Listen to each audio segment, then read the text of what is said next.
this man has figured out a way that he's allowed to touch anybody. Do you know what I mean? And like, he just goes into any situation. He's been on Parkinson and manhandled him. You are dead. Like, oh no, not that one. But you have to keep it internal. Vets don't. That's what I'm saying. They'll rub any dog. Whereas I've got no time for dogs other than the one I own. Otherwise, fuck them. I was going to say, do you have any pets? Yeah, I've got a dog who I like. I don't love him because my love was for the old dog, and I've been very clear about this with my wife, and it's causing a few issues. And she's like, "You are joking, aren't you?" I'm like, "I'm not joking. I like him. I don't love him. I love the old one. This one's all right." Yeah. He's now become a therapy dog. The day after he passed to become a therapy dog, he rubbed himself in fox shit, and I had to clean him down. I saw. He's a menace, and he's got no business being around troubled kids. Is what I'll say. I saw a therapy dog the other day. It was a pug.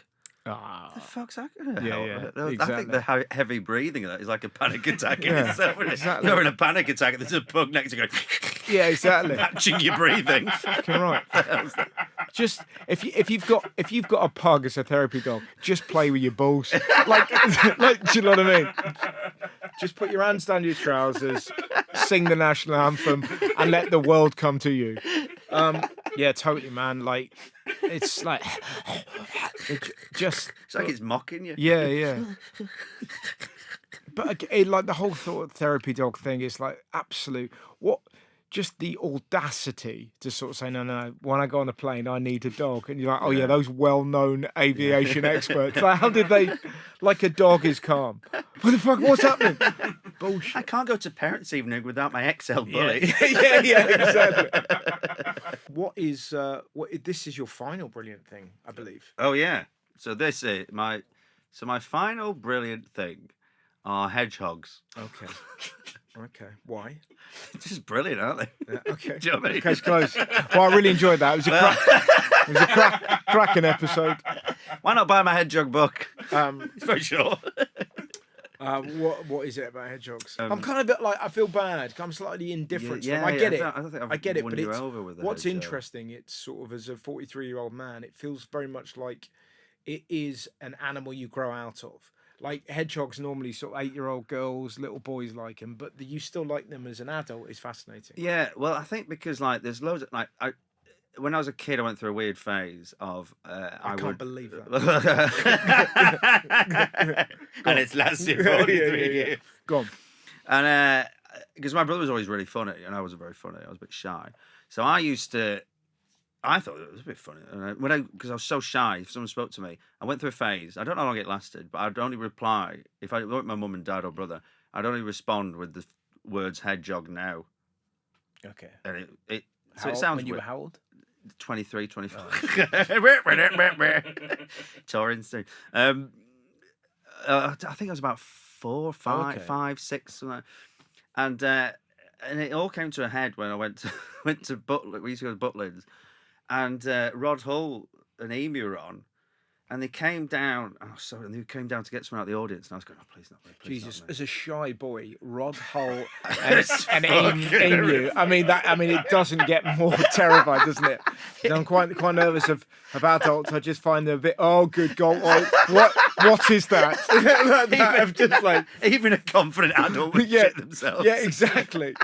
But my God, like this man has figured out a way that he's allowed to touch anybody. Do you know what I mean? And like, he just goes into any situation. He's been on Parkinson and manhandled him. You are dead. So what happens? So you see Hull arrive, and you're like, fuck. He's coming down. I went, I know it's going to be me. Please don't be me. Please don't. And he came down and he got me, and I went, and he took me on the stage, and I stood there, and I kind of remember how scared I was. Yeah. And then he was going, so what's your name? And I went, Hedgehog now. And Emu's like going, Did he get quite serious in that moment where he was like, and then just picked another kid? No, this is really? the problem, right? So it kind of gets a bit worse because Okay. you could kind of see he was like, what? And he didn't quite hear, and then people kind of laugh because they're like, this is a bit weird, this kid. And then he went, I went, what's your name? I went, Hedgehog, no. And he was like, I don't know. He's like, I don't know what to do. Gales of laughter. Yeah. And this is so what? This is probably like 1999 or something like that. Oh no, this is 80. This would be like 86 or something. Right, 88, yeah. So like like, 87, so it's classic here. Yeah, you know, a little boy made a mistake, everyone laughing, adult picking. Yeah, it's a different world. Whereas now it'd be like, oh, that kid's not very well. Yeah. Do you know what I mean? You know what I mean? Go on, Rod, finish it. Yeah. Fuck him up, Rod. Wrapping me around his stupid little neck. Yeah, Smash some confidence into him. Exactly. But it's the best gig I've ever seen. Go on. He's pissed himself, Rod. Go on. So Hedgehog, yes. Yeah, exactly. So go on. So then he's saying, what sort of music do you like? I went, Hedgehog, no. Not gonna hear my name. And Rod looks at you, looks at the crowd, just mimes the word "simple bastard," and again, the applause, adults and kids alike. So then I'm like shaking and not knowing what to. So then my mum appears, and I always remember she's like over here. She goes, "You can't take one without the other," and my brother's there crying, going, "Oh, Jesus, on." wept. So I'm like, he's got slang up. So now he's like, "Fucking," he's got my brother who's really like, exactly. Meerkat, yes, come on, lad. So my brother ends up on stage. So now me and my brother are there, but my brother was really excitable and confident. So Andrew starts just doing the whole. So Andrew just then takes over and weirdly saves the gig. But then I'm just stood in the. There's loads of photos, but I'm just sort of stood in the back, like really creepy, like this little demon child. I was watching, and then Andrew's singing a song at one point. He's like, he's found his moment. He's like, there, and I'm at the back going, hedgehog no. Wow. And started dancing and stuff. What is weird is years and years later, we got tickets for the Little Britain live show, and we'd end up going. We were late because I didn't think we knew we had them or something. And so we ended up going late. So we'll have to go. And it was at the Winter Gardens, and no besmirchment on the Little Britain live tour. But I wasn't really. It was one of those I wasn't really up for going and things. So we went. We sat there with my partner at the time, and I shit you not, he's doing that Wiki Woo character, you know, the kids presenter. Yeah, and I'm sat there because I've come in late and I've got my coat and my scarf on.